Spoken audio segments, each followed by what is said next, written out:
Good morning everyone. फिर से एक नया दिन, फिर से एक नया व्लॉग। अभी हम खड़े हुए हैं महर्षि दधीच कुंड के पास। यह दधीच कुंड भारत का सबसे बड़ा कुंड है, जो कि मिश्रिख में है, सीतापुर के निकट। वैसे तो आप में से बहुत से लोग महर्षि दधीच के बारे में जानते होंगे, लेकिन जिन लोगों को नहीं पता है उनको मैं बताना चाहूँगा कि महर्षि दधीच वही थे जिन्होंने असुरों के विनाश के लिए अपनी अस्थियाँ दान कर दी थी एक वज्रास्त्र बनाने के लिए। और यह कुंड जो है काफ़ी बड़ा है और इसीलिए भारत का सबसे बड़ा कुंड है। तो अभी इस ब्लॉग में हम लोग देखेंगे इस दधीच कुंड को। और यहाँ पर एक काफ़ी अच्छा मंदिर भी बना हुआ है, जो पीछे आप देख रहे होंगे ये मंदिर, इसको भी चलकर हम लोग देखेंगे। तो इस ब्लॉग में बने रहिए, और अगर चैनल पर नए हैं तो चैनल को सब्सक्राइब कर लीजिए। तो चलिए अभी ब्लॉग को कंटिन्यू करते हैं। और यह दधीच कुंड कैसे बना, इसके पीछे भी एक स्टोरी है।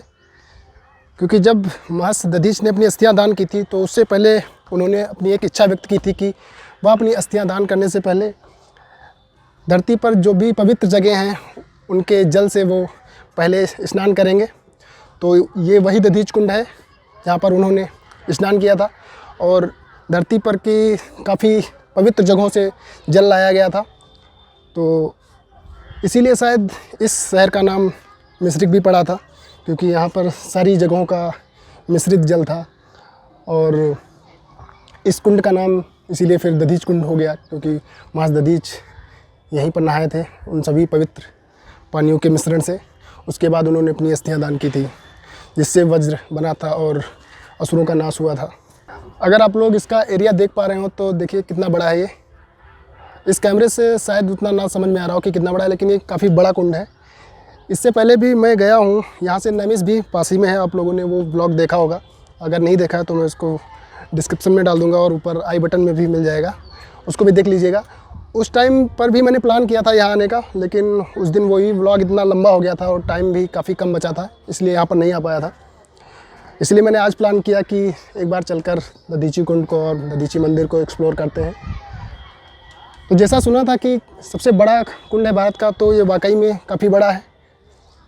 इसका एरिया कितना होगा ये तो नहीं बता सकता, लेकिन काफ़ी बड़ा है ये पूरा व्यू देखिए आप। और ये हमारे पीछे मंदिर है, इसमें कुछ अभी थोड़ा रिपेयरिंग का भी काम चल रहा है, बाकी अंदर चल के भी देखेंगे। बोले महर्षि दधीच की जय।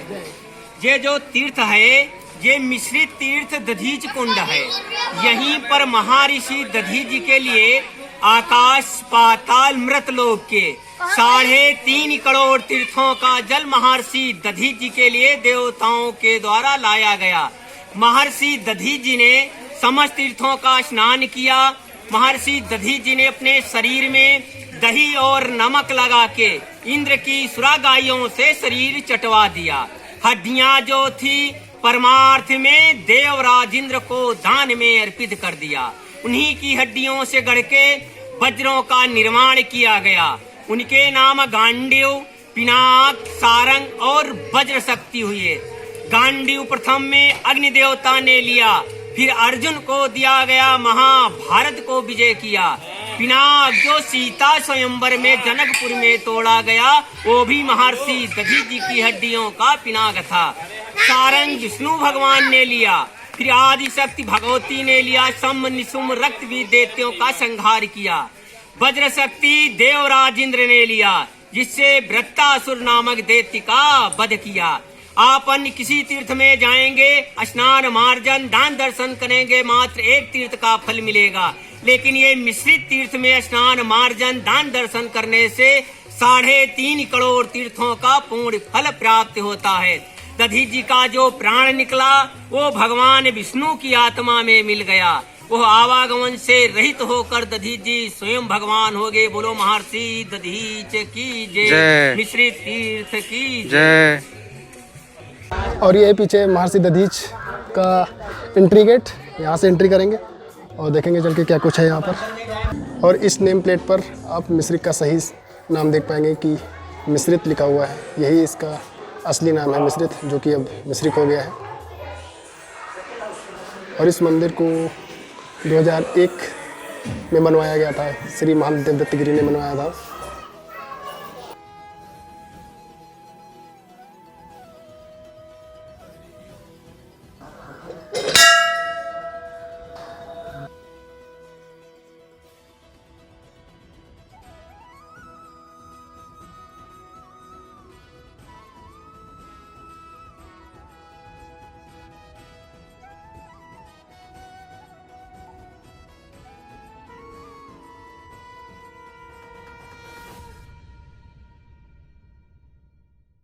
और महर्षि दधीच का मुख्य मंदिर यही है।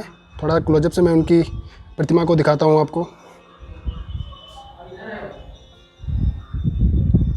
और यह प्रतिमा उस समय के सीन को दर्शाती है जब भगवान इंद्र ने महर्षि दधीच से अस्थियाँ अपने दान में मांगी थी वज्र अस्त्र बनवाने के लिए। उसी समय की यह प्रतिमा है। उसी समय की नहीं है, लेकिन उस सीन को यह प्रतिमा दर्शाती है। महर्षि दधीच ने अपनी अस्थियों को दान करने के लिए गौ माता से अपने शरीर को चटवाया था। सारा शरीर उनका गौ माता के चाटने से ख़त्म हो गया था और फिर जो अस्थियां बची थी वो उन्होंने दान की थी। तो ये उसी के लिए फ़ोटो है एक, जिसमें एक गाय महर्षि दधीच को चाटते हुए दिख रही है।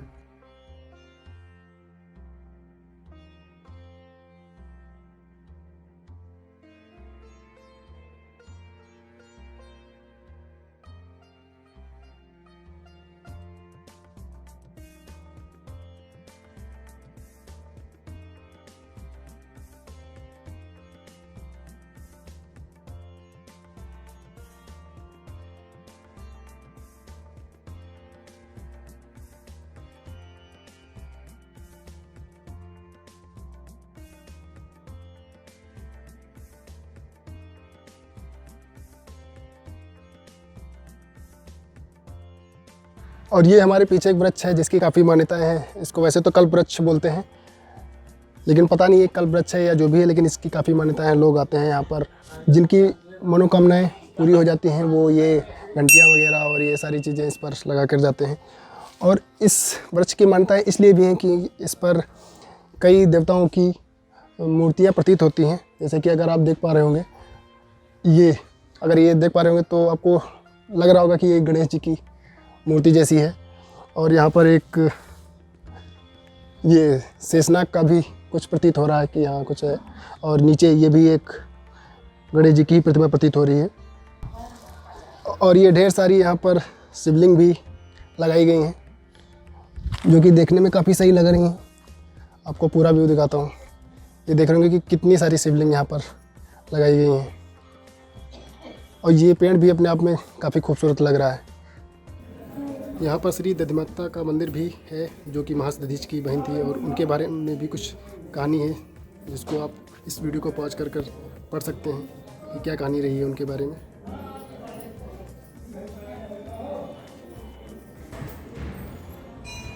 और यहाँ पर हमारे राष्ट्रीय पक्षी मोर के भी दर्शन हो गए, जो कि शायद यहीं पर रहता है।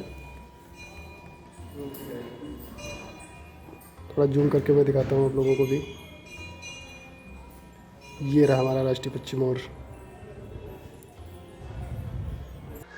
दोस्तों, अभी आ गए हैं ऐसी जगह पर जहाँ पर मेरे बचपन की ढेर सारी यादें जुड़ी हुई हैं। अभी आए हुए हैं एक्चुअली अपने नानी के घर, जो कि मिश्रिक के पास में ही पड़ता है, इसीलिए वहाँ भी हो लिए।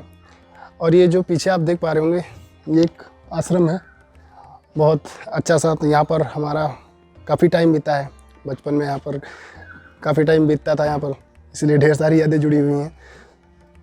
तो थोड़ा सा आपको दिखाते हैं कि क्या कुछ है इस आश्रम के अंदर। और ये जो आप प्रतिमा देख पा रहे हैं, ये है यहाँ के स्वामी जी की। ये स्वामी जी उस समय हुआ करते थे जब मैं पहले यहाँ आता था, तो ये हमें मिलते थे यहाँ पर। उस टाइम ये स्वामी हुआ करते थे यहाँ पर। उसके बाद 2015 में इनका देहावसान हो गया, तो उनकी प्रतिमा यहाँ पर लगाई गई। इनका ये मंदिर है। इनकी प्रतिमा को देखकर ही मैं पहचान गया था इनकी शक्ल को।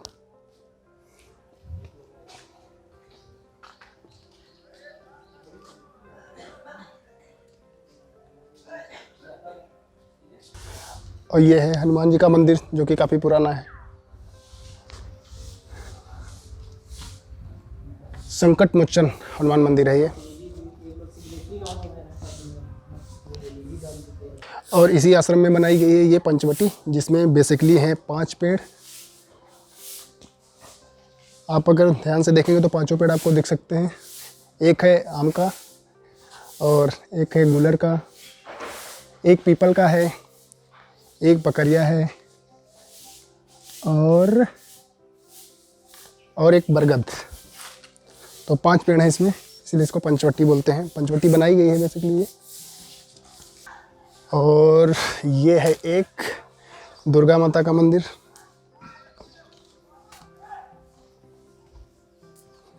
ये क्या है? ये मुझे लग रहा है कि भगवान शिव का मंदिर है। हाँ, ये भगवान शिव का मंदिर है। और यहाँ है हमारे ठीक पीछे एक बहुत ही सुंदर सी बाग। यार, जब कहीं पे आपका बचपन बीता हो, फिर आप वहाँ पर जाते हैं, तो वहाँ की ढेर सारी यादें आपको फिर से याद आने लगती हैं। तो ऐसा ही कुछ है यहाँ का। इस बाग में मैं आया करता था और घंटों खेला करता था। काफ़ी सही लग रहा है अभी यहाँ पर आकर। और एक पेड़ और दिखाता हूँ आपको, जिसकी जड़ें पूरी तरह से ऊपर से नीचे आके जुड़ गई हैं। ये पेड़ देख पा रहे होंगे कि इसके तनों से इसकी जड़ें आई हुई हैं और ये नीचे तक जुड़ गई हैं। ये देखिए, ये ऊपर से आई हुई हैं और ये बिल्कुल नीचे जड़ें इसकी जुड़ गई हैं। ऐसा इस पूरे पेड़ के साथ है। और एक चीज़ और आप लोगों को दिखाना चाहूँगा, जो कि एक तरह से मैसेज है। ये आप पीछे मेरे देख पा रहे होंगे, ये हमारे पेड़ों की कटाई की जा रही है, जो कि बहुत ही गलत है। आप सभी को पता होगा कि ये हमारे पर्यावरण के लिए कितना गलत है। यार, पता नहीं हो क्या रहा है लोगों को, पता नहीं क्यों लोगों को लग रहा है कि वो जो पेड़ हैं, है ना, होता क्या है कि जो बाग होती हैं तो उनको लोग कटवा देते हैं। किस लिए? सिर्फ इसलिए कि वो वहाँ पर एक खेत बनवाएंगे, वहाँ पर अच्छी फसलें पैदा करेंगे, जबकि ऐसा होता नहीं है। बागें तो कट जाती हैं, पेड़ तो कट जाते हैं, बट उस जगह पर वो ऐसा कुछ कर नहीं पाते हैं जो वो सोचकर करते हैं। तो मेरे हिसाब से तो ये बिल्कुल भी गलत है, नहीं करना चाहिए ऐसा। ये हमारा जीवन है, इनको नष्ट नहीं करना चाहिए। आपको मैं दिखाऊं कि किस तरीके से यहाँ पूरी की पूरी बाग कटाई जा रही हैं। वो आप थोड़ा सा फोकस करता हूँ मैं। आप मेरे सामने देख रहे होंगे कि भयंकर पेड़ों की कटाई की जा रही है। पूरी की पूरी बाग साफ़ कर दी गई हैं, सारे पेड़ कट कर दिए गए हैं और यहाँ पर ये लोड होकर जा रहे हैं।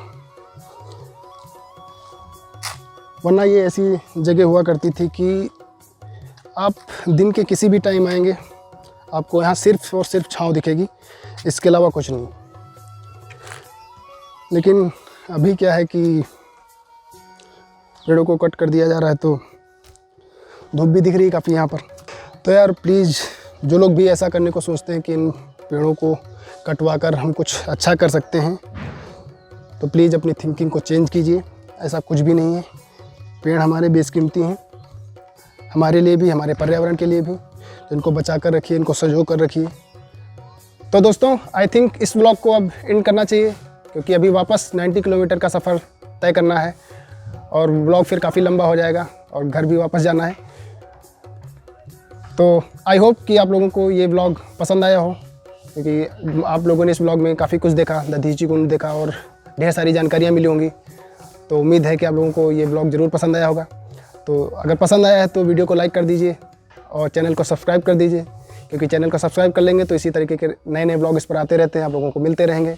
और नोटिफिकेशन वाला बेल आइकन भी आप दबा दीजिएगा, जिससे आपको प्रॉपर नोटिफिकेशन मिलता रहे।